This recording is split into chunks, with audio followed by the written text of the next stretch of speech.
I've decided to make and test a bunch of single oil soaps. I want to evaluate what each oil does on its own. I'm thinking this will be a practical guide for when it comes to formulating blends, when I can see what qualities each individual oil brings to the party. It's something I've been interested in doing for a while, and I'm not expecting to see vast differences between most of them, but there's only one way to find out for sure, and that's to do it. To keep things consistent for each test, I'm going to use 300 grams of oils. The super fat will be the standard 5% and water will be at 20%. The only difference is that I'm going to add a bit of colour to each one so I can keep track of which is which. I'll cut a few bars of each and test them at different time intervals, starting with when they're fresh out of the mould. I'm Rox. Let's crack on.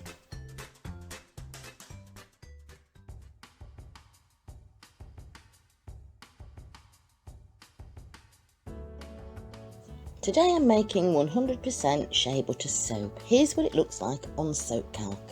There's a good amount of stearic acid in there, which contributes to a rich, dense and creamy lather, and there's also lots of oleic acid, which is conditioning. I use a reasonably high percentage of Shea in my retail soaps. It's one of their main selling points, but how will 100% shea butter turn out? Let's find out. I'm just speeding through the mixing because that's not the focus here. We want to see the finished soap and test it out. It took a bit longer to get to trace than I expected.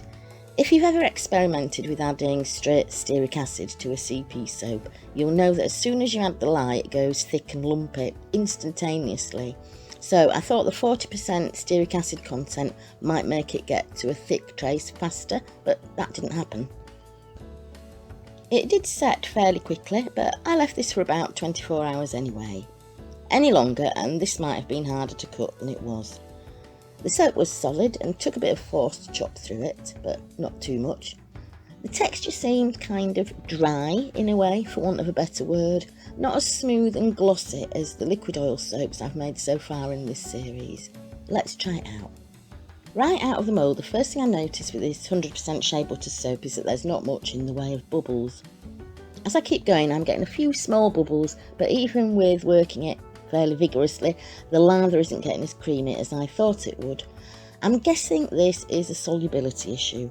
The other thing I notice is that it leaves my skin feeling a bit sticky and slippy, though those two words seem kind of contradictory, but that's how it felt.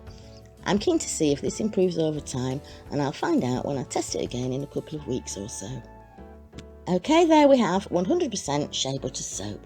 Thanks for watching, and I'll see you next time. Ta-ta!